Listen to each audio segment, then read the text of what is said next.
Hey, welcome to Scratching the Surface. I'm Jared Fuller, and this is my podcast about design criticism and practice. This week, I am talking to Hannah Ellis, a designer, a writer, and a teacher currently based in London. Hannah is a recent graduate of the Royal College of Art and a lecturer at Sheffield University, and writes frequently for the Creative Review and a bunch of other publications. Her work really centers around exploring the intersections between graphic design and education through projects like publications, writing, lectures, and workshops.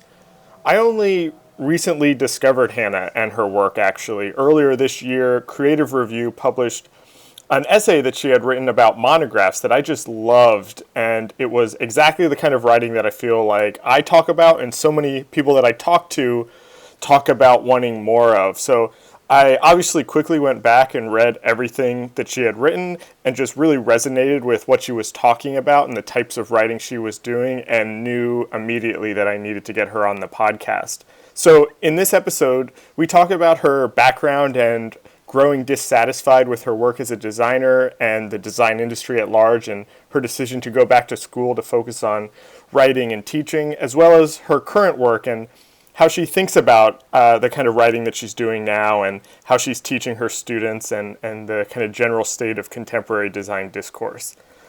I know I say this a lot, but this one really was a fun conversation for me. It was really nice to talk to someone who's had a strangely very similar career path and similar interests and desires when it comes to design writing and practice and criticism. And I think Hannah has a voice that we're going to hear a lot more from over the next couple of years. So I'm excited to share this one with you.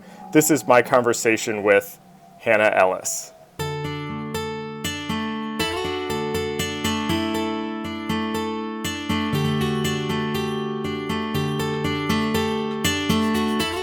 You're a little bit different than some of the other people that I've talked to for the podcast, because I actually only just discovered your work maybe 2 months ago or something like that.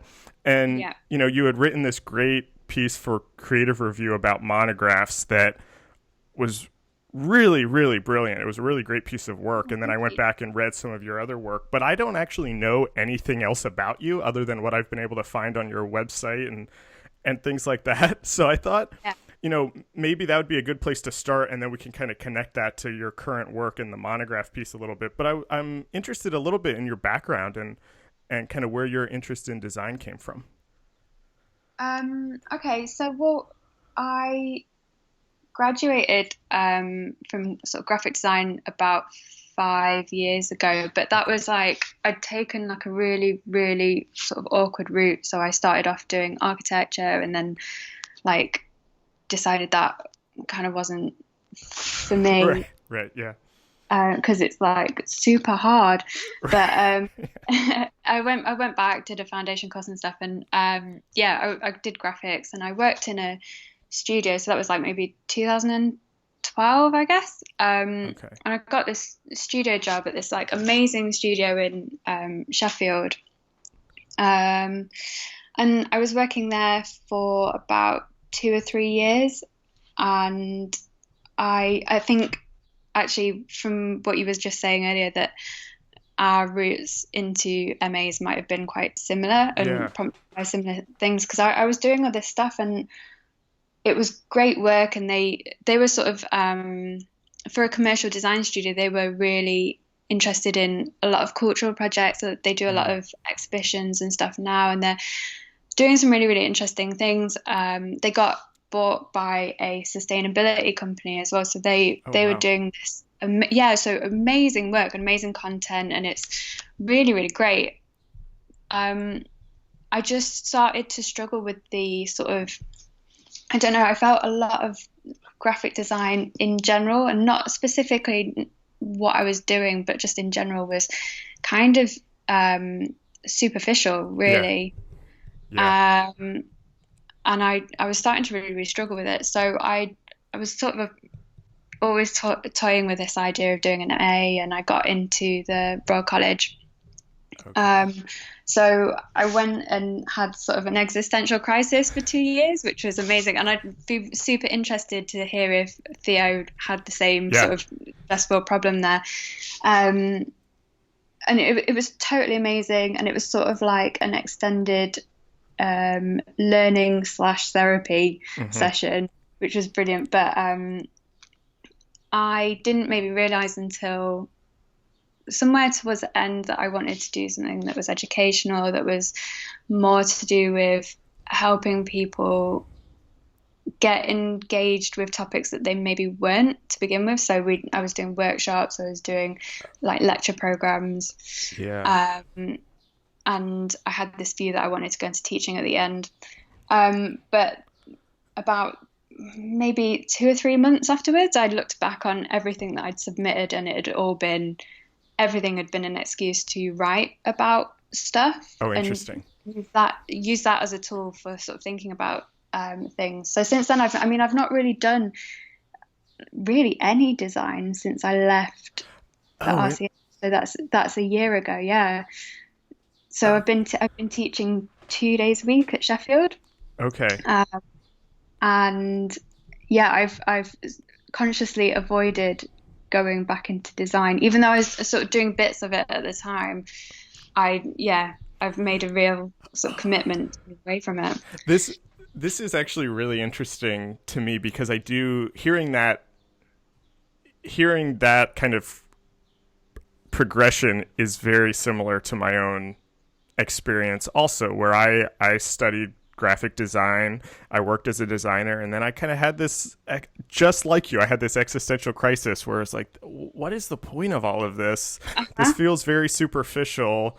And that was one of the reasons why I went back to graduate school. And I was going to graduate school thinking that I was going to move away from design and into writing about design, teaching about design, doing workshops, all the stuff that you're doing. But then when I went back to school and I was in that and I was doing all of that other stuff, I realized how much I also still liked the act of designing. And realized that all that writing, I actually wanted to put it into practice in my design work also. Do you have... I'm sort of torn about it, because I always did sort of a lot of publication-based stuff. Okay.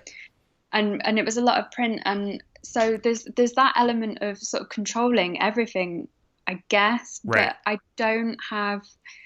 I don't miss it on a day-to-day level.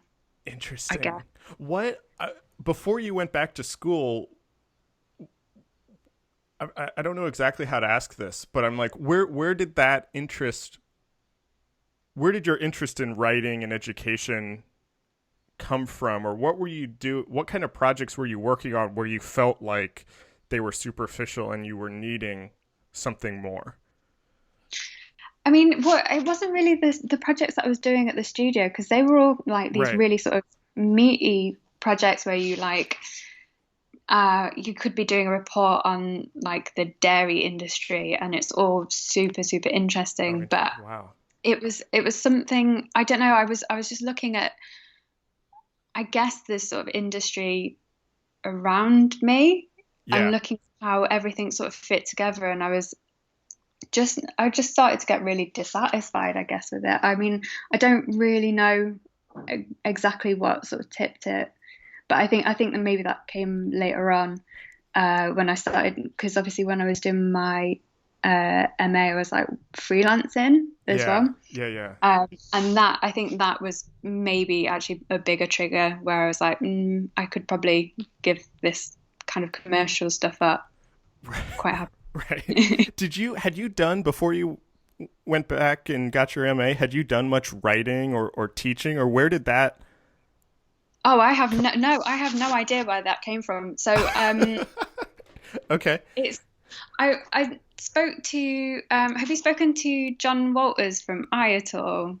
Not yet. No, I haven't. He's great. On my list. Yeah, he's brilliant. He's brilliant for sort of talking about this stuff. But I had a chat with him a couple of months ago, and I was like, it's not really that I'm trying to write for anything. It's more that I'm trying to understand stuff through writing, because I can't I don't often feel like I can get it out verbally. Right. And he was like, oh yeah, that's like what every writer feels. And I was like, oh, right, okay. I thought it was just a weird thing that I wasn't really getting to grips with. But Yeah.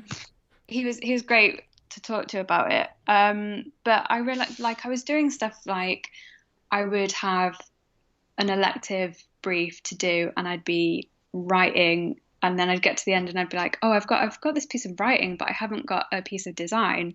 And it sort of didn't necessarily link up in my brain that was essentially visual communication as well, and that was as valid, or that might be my practice. And I was, Right.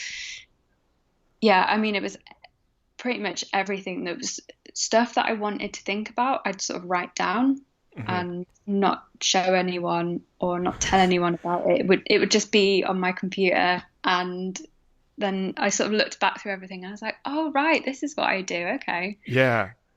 Well, do you know? I talked to Michael Rock from 2x4 Uh-huh.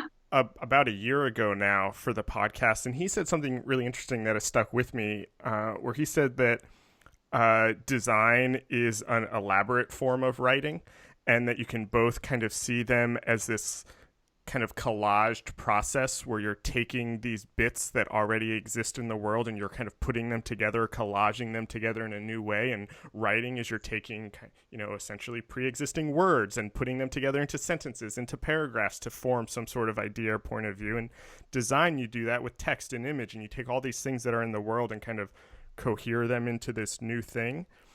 Mm-hmm. Do you? Yeah. I'm interested. The reason I bring that up is I'm interested in how kind of your design background, plays a part in your writing process, or how you think about, how you're seeing these things in the world that you're wanting to understand. How does that kind of design education filter into putting together a piece of text? Oh, I don't know. I mean, I guess. I hope everyone else sort of feels similar in the fact that I have no idea what I'm doing. Yeah. And especially with writing, I think because it's never something that I've done like sort of formally in some kind of accessible way, other than like obviously putting stuff out to be published. Like I've never really. The only thing I can compare it to is like a sort of a guest publication in terms of that building that narrative, making sure that you're keeping some kind of like pace and quite easily thread through everything Right. to keep on a journey with you. But I mean, I in terms of like, yeah, no, I have no idea what I'm doing with it. I'm just sort of like doing what seems to feel right and hope that works as a thing. Yeah. Oh wow. So okay, so I have one other question about that, and then I want to kind of connect. I want to talk about the monograph piece a little bit. Okay. It's like almost like a case study in this. So my first question is going to be this kind of general question, and I want to ask specifically around that piece. I'm curious, kind of when you were in school and when you had kind of started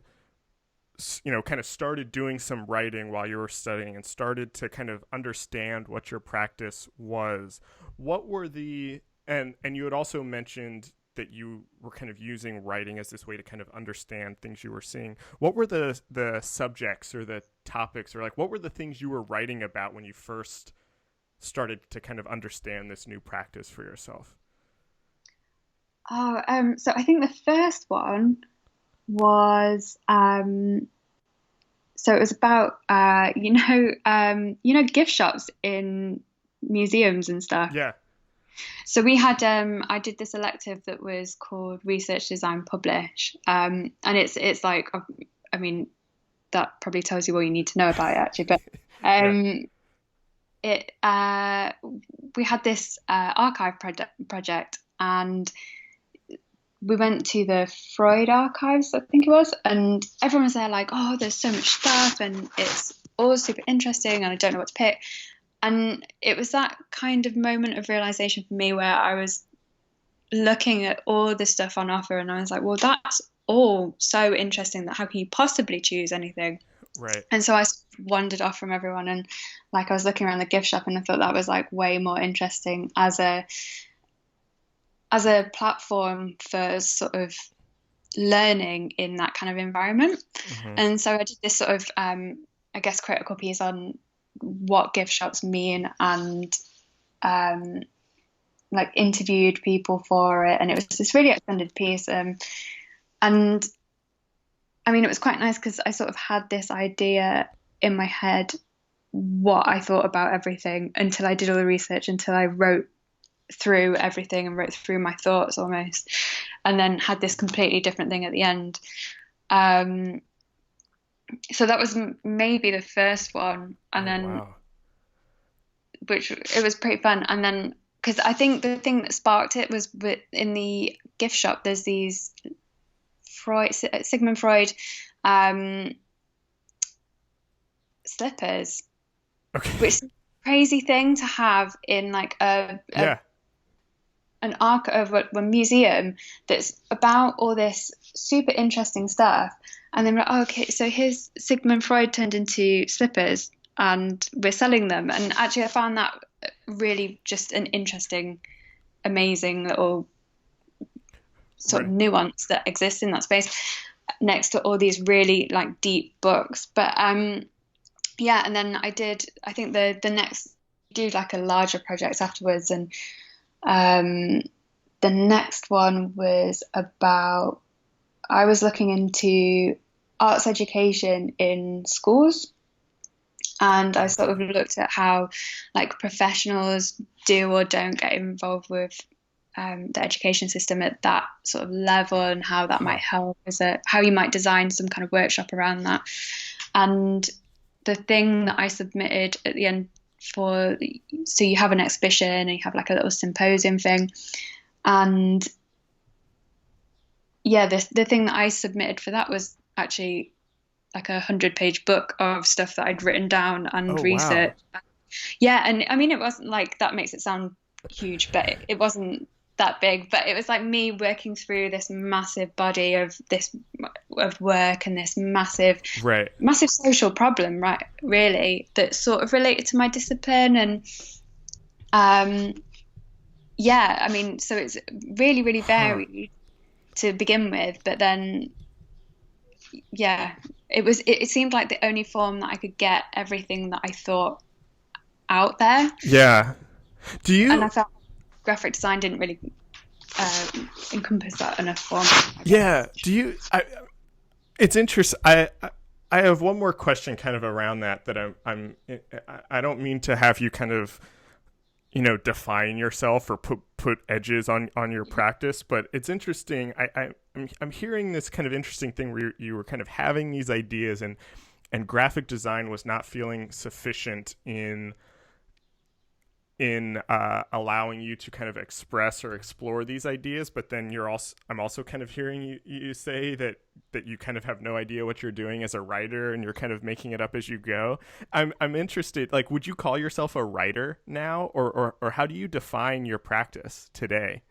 I still say designer. Okay. I guess just because like it's something that I know how to do, and I know how to do it quite comfortably. And if I need to go back to it, like I can do that. Right.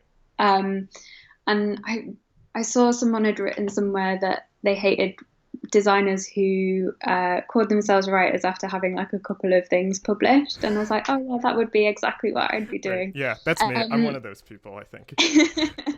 I can't remember who it was. I think it might have been Michael Rock, actually. But no, I don't feel, I guess, confident in my writing practice enough yet to say that. But then I guess there's something really nice in stating that and acknowledging yourself as that. So I mean, I don't know how I feel about it, to be honest, but right. That's interesting.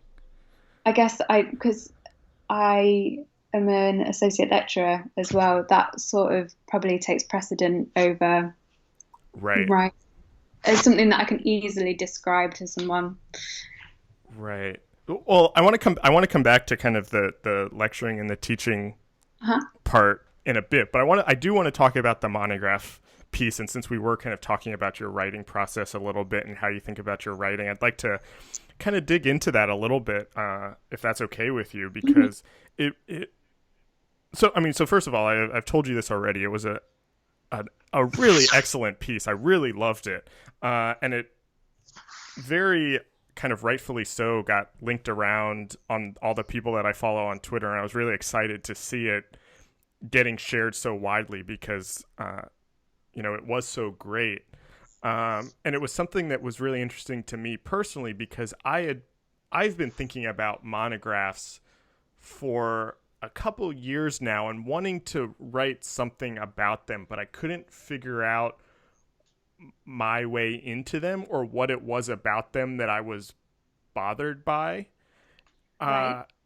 And then you come out with this piece and it's basically like exactly the thing that I had been thinking about, and you did it so much better than I would have done anyway. So I'm curious kind of what the origins of that piece were and kind of how long you had been working on it and thinking about this idea. I don't know where the like exact origins are. I think it's one of those things that had just been pissing me off for ages. Yeah. In a like a really similar vein.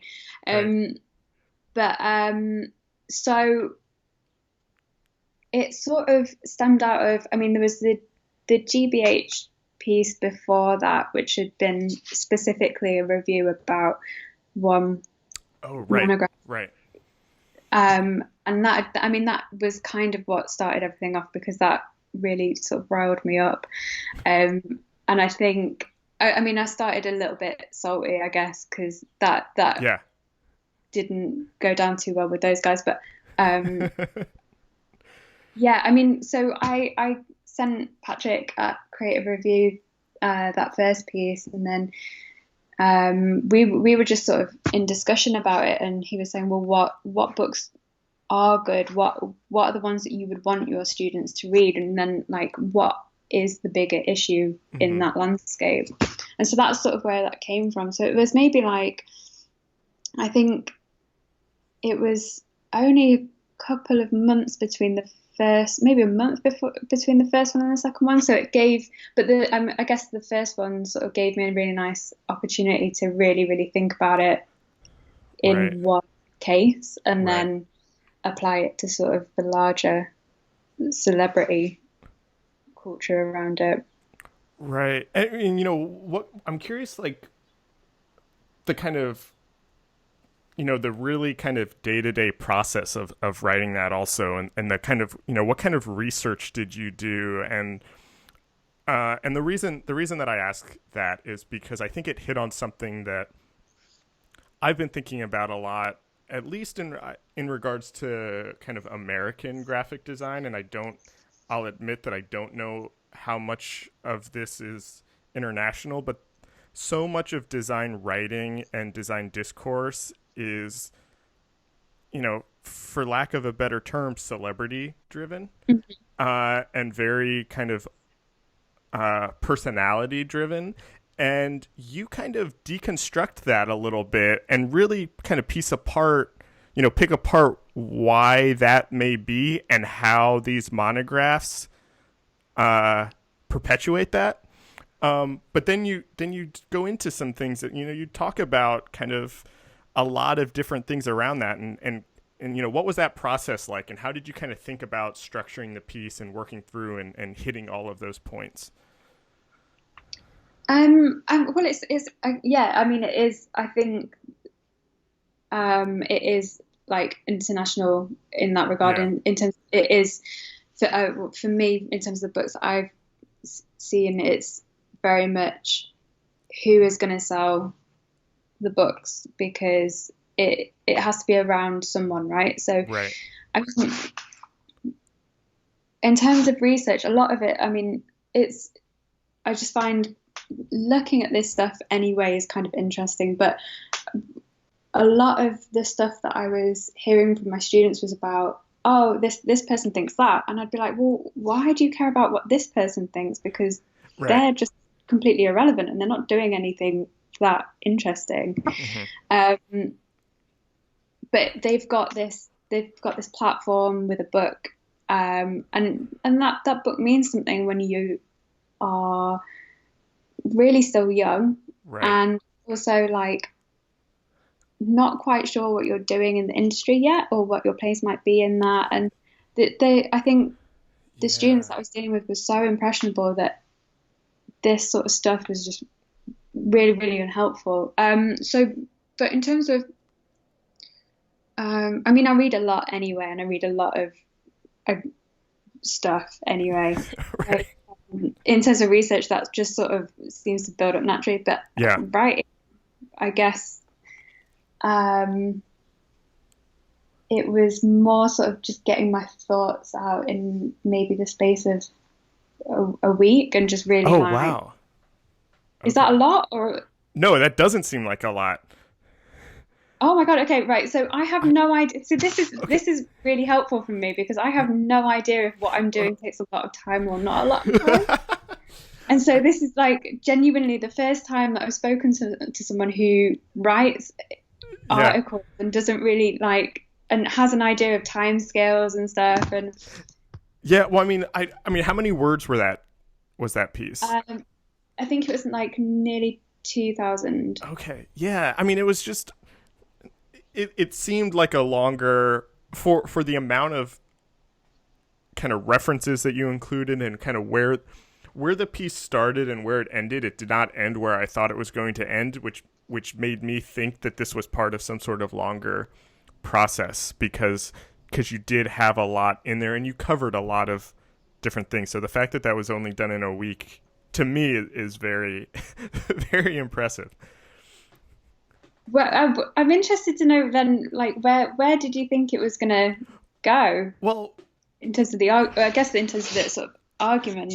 yeah, well, I where it went that I was not expecting was that I did not expect it to go into what you just said about kind of young designers and how impressionable these books can be on them, and that because of that, these books need to have some sort of kind of critical component to them so young designers can be thinking about their point of view and what these designers mean in their own practice instead of just kind of mindlessly copying the visuals. Which that I did not expect it to go into, but I think is very, very spot on and is something I would like to kind of talk to you about. And I kind of maybe selfishly thought that it was going to go into kind of the angle that I had been thinking about monographs, which is, and I just recently talked to Tony Brook of Unit Edition, so he and I talked about monographs a little bit also. So this is something that's been on my mind again recently, and is kind of the production of monographs, which is kind of where I thought you were going to go. In that, there are a lot of designer monographs, like the Draplin one you mentioned, which is kind of made by him, and he's kind of the only voice in it, versus something like the one that I always think of as a very interesting monograph, and it's actually in architecture, not in graphic design, is Rem Koolhaas's SML which is Yeah. which I would very much call a monograph, but has all these other kind of voices in it and kind of deconstructs projects and is not, even though it is kind of at a surface level a very glorified portfolio, it's very hard to actually kind of get into and understand in a lot of ways. And I think there's something very interesting about that compared to a Draplin, just because that's the example you used, where it is just kind of a portfolio. I guess And I so guess that I'm interested in the construction and production of them, and I thought you were going to go into that, but you took it into this other area about their influence on other designers. I mean, I guess it's all sort of linked because, like, with the Draplin one, it's so easy to get into. Right. So another thing that I was hearing from a lot of students is that, like, you can get through a degree and never read, Right. and that kind of book has all the elements that make it seem like a proper book, Mm-hmm. but it doesn't have any of the content to match it. So it's sort of like, it's a bit of a smoke and mirror Interesting. kind of thing. I mean, for me, I really sort of think that objectivity for a monograph is so important. I mean, Yeah. I don't understand how it just seems a bit weird to write about yourself Yeah. for that many pages. But um, yeah, I mean, I think you also can't really say anything too critical about someone if they're. I have this thing with I think units books are amazing. Um, I think they're. I mean, the one about Llewellyn, he's and Right. his life and maybe how he wasn't always the easiest person to work with. I thought that was kind of interesting. I always wonder if um, monographs about people who are still practicing are Right. as Right. critical, because obviously, I mean, they're still practicing, right? So you don't really want to be like, oh, hey, they're awful, and I really hate this piece of work that they've done. So Yeah. I mean, this it's so complicated. Yeah. It's really, really complicated, and it's yeah, I think it's still this primary source of learning for a lot of especially the younger students. Yeah. So I have that raises a couple other questions for me that I'm very curious to kind of hear your thoughts on. And the first one is I want to talk about this kind of influence on students a little bit, because it I've been thinking a lot about the kind of perpetuation of certain visual styles, yeah. and um, I also do some teaching, and would watch presentations from students who would kind of start with this kind of grand idea about a thing that they want to make, and then the end result would have a kind of popular visual style just put on it at the end. And Hmm. it's like, wait, why does this look like that thing, which has no connection to kind of your idea in the first place? And I feel like I'm seeing this a lot more and more, and I think it's because of these kind of monographs that are just kind of showing finished work instead of process and ideas, but it's also Instagram and Pinterest and all of these kind of visual blogs. Um, and so I'm interested in kind of your teaching, I guess, and you're working with young students, how kind of connecting aesthetics and form to ideas instead of just kind of copying the kind of major visual trends at the moment. Do you know what I mean? That was kind of a weird way to phrase that question, but do you know what I'm No, talking about? yeah. Well, I mean, we were talking about this at Sheffield recently, and I think someone was saying that actually it's really difficult for these students because I mean they're so what the graduates this year are like 21, Yeah. and they're all sort of generally brought up in quite progressive households, and they've been taught all their lives that everything is acceptable. Mm-hmm. And so actually for a lot of them they've never really challenged anything, and not because of like prejudice or anything else, but like because they just have it, they've just been told that everything is fine. Mm-hmm. And so there isn't that critical faculty being built up. Um, Right.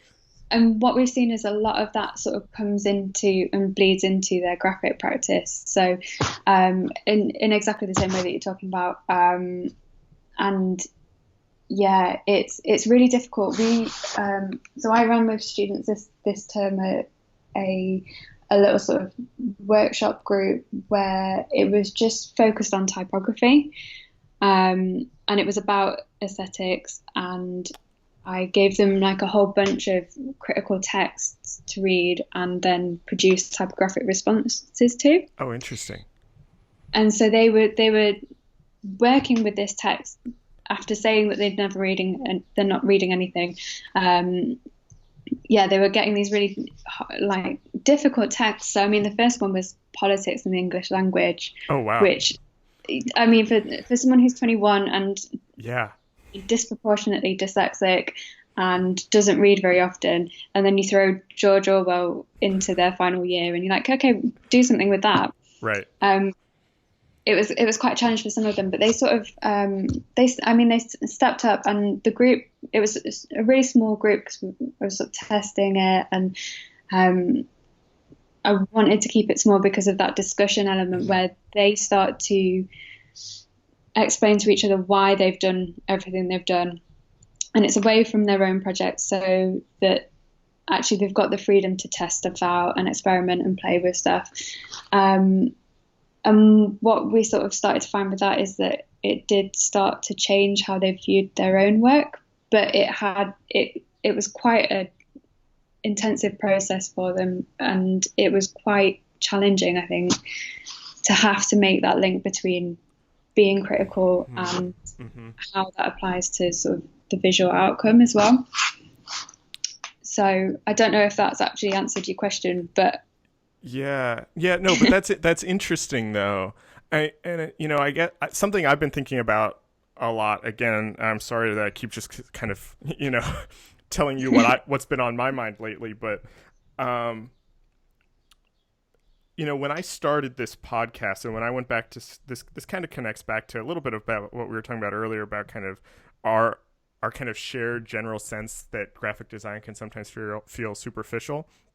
Is when I went back to school and when I started kind of really focusing on my own writing and my own practice as a critic, I feel like I over-indexed on the kind of ideas and processes and basically ignored form and style and visuals, and was so tired of the kind of, I've said this to a lot of people that I've talked to, so people who listen to this podcast will have heard me say this again, but I'm like so tired of the like logo review where it's like a company redesigns their logo and let's compare it to the old one and talk about how the blues are different or the kerning has changed. Like, I just don't care about that stuff anymore.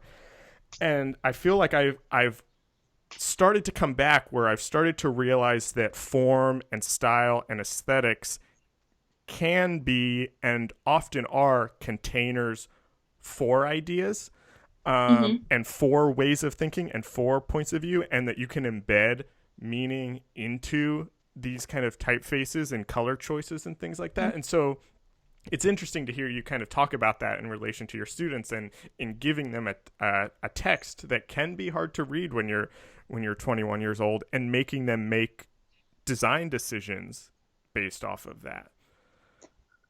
I mean, for me, I guess the best example of that is like critical design.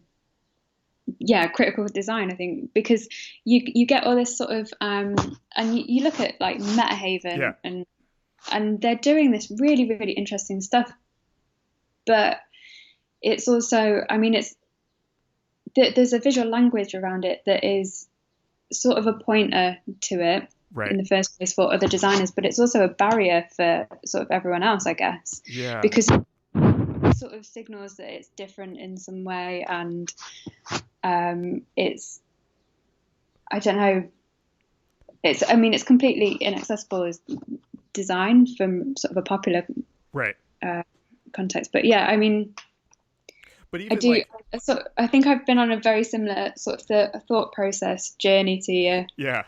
Yeah, I mean, we're definitely like kind of talking the same language here, I feel like. And even Metahaven, this is something I've talked to with a couple other people, is, they have a very strong visual style. And now I feel like if designers want to be seen as critical designers or speculative designers, they just borrow the Metahaven style and they just kind of slap it on whatever they're working on. And so now that Metahaven style has become synonymous with critical design, even though in a lot of places now, there's kind of no kind of critical ideas behind it. Exactly. Yeah, I mean, I frequently wonder why people are doing stuff. Yeah. I want to come back because I want to kind of take some of these things we're talking about and kind of apply them to kind of the larger design profession a little bit. And you said something interesting when we were talking about monographs that I wanted to make sure we didn't forget, and that was this idea of kind of writing about or producing a monograph about living designers, and how do you do that and like add a kind of critical component, or not just be kind of praising and adoring. And I'm interested, this is kind of a two-part question, but I'm interested in both your own kind of writing work, but then also thinking about design criticism at large, how graphic design can have a critical discourse that is truly that is asking the hard questions and isn't just kind of PR and journalism and promotion, when so much of the writing is coming within the industry also. Do you know what I mean? Graphic design doesn't have kind of an outside critic. It's often coming from people who are practitioners also, and that kind of conflict of interest. Do you have any thoughts on that? Well, that would be really, really interesting, actually. I mean, I guess where does like Naomi Klein, someone like that, sit into that? Because was she? Right. What's her background? Was she a designer? That's a good. I don't know. I don't actually know what her background is. I don't think she is. Because I mean, she's sort of gone the other way, I guess, in terms of she started with branding and then has gone on to other things. Yeah. But even if there was something very critical about that whole sphere of stuff in No Logo. So I mean, I think actually an outside perspective would be really interesting, because actually the stuff that we're talking about a lot of the time, in terms of, and especially in terms of that formal stuff, really isn't massively important in the grand scheme of things. So I think that perspective would be a pretty good one. I think part of the problem is it's such everyone knows each other, right? And everyone's sort of friends with each other, and I think actually, while that is really brilliant as a community thing, it doesn't necessarily mean that the work is going to benefit from it. I think what was really great about especially RCA and the people that you met in that circumstance, and I'm sure your MFA was the same, in terms you'd find people who were happy to have an argument with you about something, and you would have this sort of like blazing row about something that kind of wasn't really a big deal, but it would give you a chance to really define where you sat on that, and you could always sort of rein back afterwards, and you'd think about it and you'd go away and sort of calm down a little bit. But like, I do think that a lot of the discussion around graphic design in particular is very nice. Yeah. And it's let's all sort of get along and be quite polite to each other. But there's so much sniping around, like behind people's backs as well. So I don't understand. I would just prefer, like, from my own personal perspective, it would be much easier if everyone just said what they actually thought. Right. But I mean, I don't know. I don't know whether your experience of that has been sort of similar or.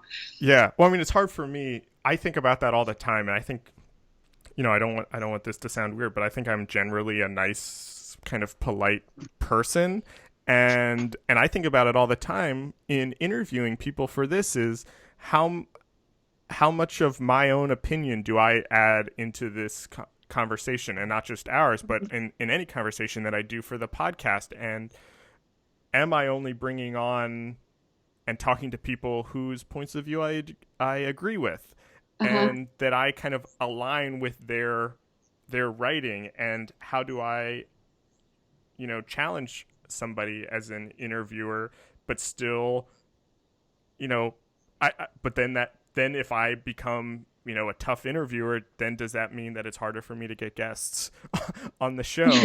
And so that's something that I kind of think about kind of all the time. And so something I'm curious, kind of related to that, is kind of what do you think? And you started answering this already, but I'd like to kind of hear you expand a little bit.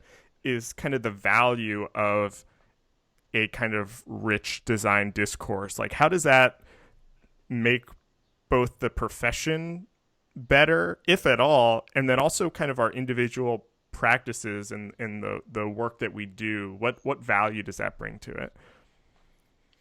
I mean, I think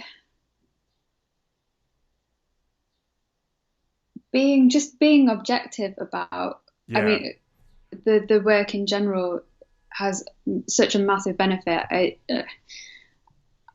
For me, I do feel sort of like a lot of designers sort of like the work and the egos have sort of merged a little bit. Yeah. And so having it's really difficult to have this sort of difficult conversation around, okay, well, what is this doing? Is it achieving what it's set out to do? Why is it doing it in the first place? It's difficult because it feels like you're sort of criticizing the person, but you're criticizing the piece of work. Right. And for me, those two things are completely separate. And actually, the sort of emotional bit in the middle is, I totally get why it's there. And yeah, I mean, I get it. It's just, it doesn't, that I think that's the thing that the industry maybe struggles with a bit. Right. But in terms of the discourse, I mean, I guess for me, the design industry as a whole is sort of in this position where it started out as sort of commercial art and it's now graphic design, and it's going through all these changes as everything else is changing. And everyone is really, really busy, and everyone is sort of like, there is so much visual stuff that is being produced, which is amazing and it looks beautiful, but there don't seem to be too many points where everyone's sort of pausing and taking a minute to reflect on why everyone is doing what they're doing in the first place. Yeah. And I find commercial design and branding and advertising, I find that series of stuff quite personally difficult to deal with, just because I feel like actually it has a lot of sort of knock-on negative effects elsewhere, that it could be a really, really beautiful piece of branding, Right. but it could also be right. Yeah, I mean, right. And that was something, that reminds me of something else. I'm sorry to cut you off a little bit, but that reminds me of another section of your monograph piece where you kind of started talking about capitalism and how designers should or maybe are not questioning the role of their work kind of in a capitalist system, which I thought was really interesting and resonates a lot with a lot of what I talk about with people on the podcast. Is, we can talk about the form and the visuals, but what about the system that it came out of, or the system that it perpetuates also, which I think is a lot of, from what the pieces that I've read of yours, I think is something that is very interesting to you also. Yeah, I mean, when I was writing about the stuff ahead of the election, which I think is that the bit you're referring to when I started? Yeah, am I mixing up the two? Because I also because you also had the politics of political design one, which I liked a lot also. Yeah, I mean, so for me, yeah, that whole sort of system is really sort of, I just have all this, I guess, angst around it. Yeah. And as someone who's not doing terribly well out of it, right. And I can sort of see how this industry that I do have this sort of weird love-hate relationship with, it feeds into that. And it does sort of feel like not many people have acknowledge that. Mm-hmm. Because it's that sort of thing of like, you hear discussions a lot about, is this piece of graphic design sustainable? Or Right. is it, yeah, I mean, is it, are we working for a tobacco company? Is it, and that, Mm-hmm. that sort of seems like a really easy sort of ethical code to sort of get your head around. And I have no sort of objection to it as like an entry point for this sort of deeper discussion of that. I mean, I did a review recently for a book that was about the Aspen conference, Oh yeah. and so really interesting discussions even then about. I mean, you've got Bauhaus emigres coming over to America and then Yeah. sort of being dropped into mid-century massive corporate expansion, and that's how stuff like, okay, we've got Paul Rand for IBM, and everyone looks to it and is like, oh, this is an amazing piece of design, and IBM gave him all this creative freedom. And it's like, yeah, but that, like, all this sort of stuff stemmed out of actually a principle originally at Bauhaus where people Right. didn't want doing commercial design and then had to because their lives were torn apart by war, and then Yeah. it all sort of got co-opted by business, and it's sort of continued and just grown exponentially. Right. So again, I don't really know if I've answered your Yeah. No, question. I mean that was great. That was so. I love that. That's so. I'll admit I don't even remember exactly what my question was, but that definitely got to kind of what I was kind of wanting to kind of talk to you about. I have just a couple more questions just to wrap it up a little bit, Mm-hmm. and some of them are just kind of quick and kind of connect to some things that we had talked about earlier. Uh, and this is kind of what we were just talking about, but I'm interested in kind of what your goals are as a writer, and you mentioned very at the beginning of the conversation about you kind of are writing just to kind of understand how you think about things, and we were just talking about kind of what you think is kind of maybe missing or lacking in the discourse, but what are you kind of hoping to bring or kind of shine a light on through your own writing practice?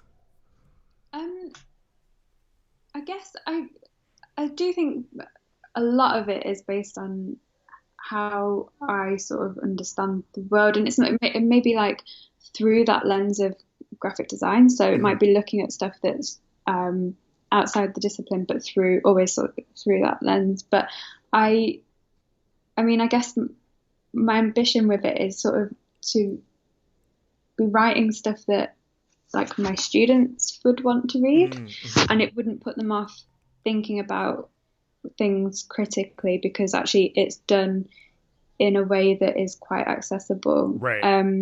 I've been sending my mum stuff, just like double check stuff. So Yeah.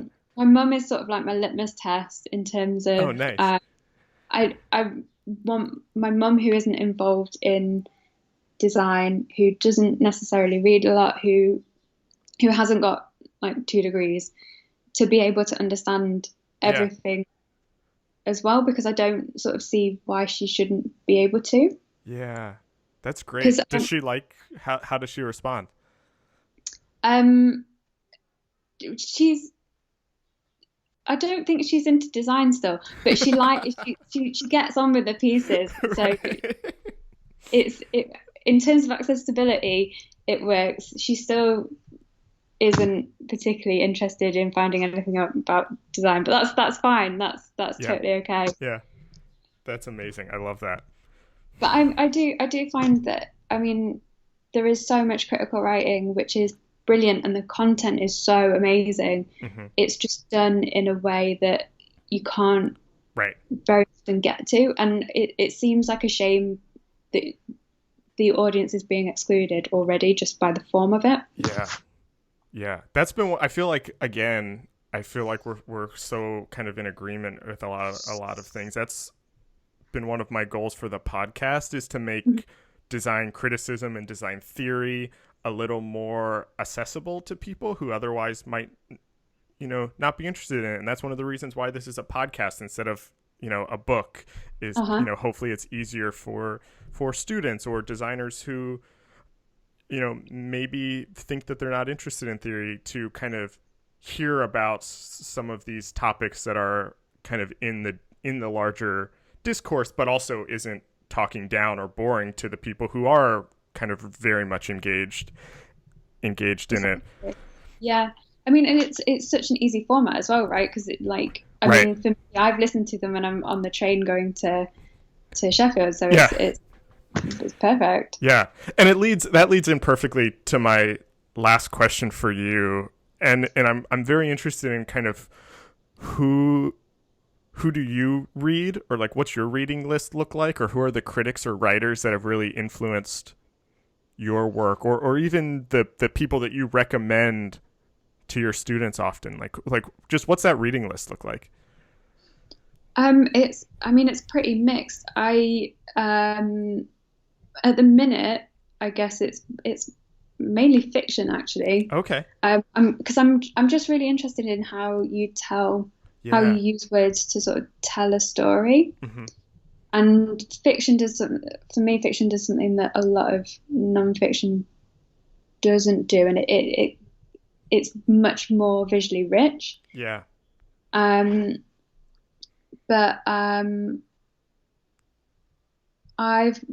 one of the people I've really, really liked is Tom Junod. Oh, yeah. So I think what he does in terms of journalism is just incredible, because there's so much, narrative and scene setting, and it's so descriptive as well as informative that you almost sort of learn about the story by accident. Right. So I'm really interested if you can do that in terms of criticism. I think people Zadie Smith's essays are brilliant.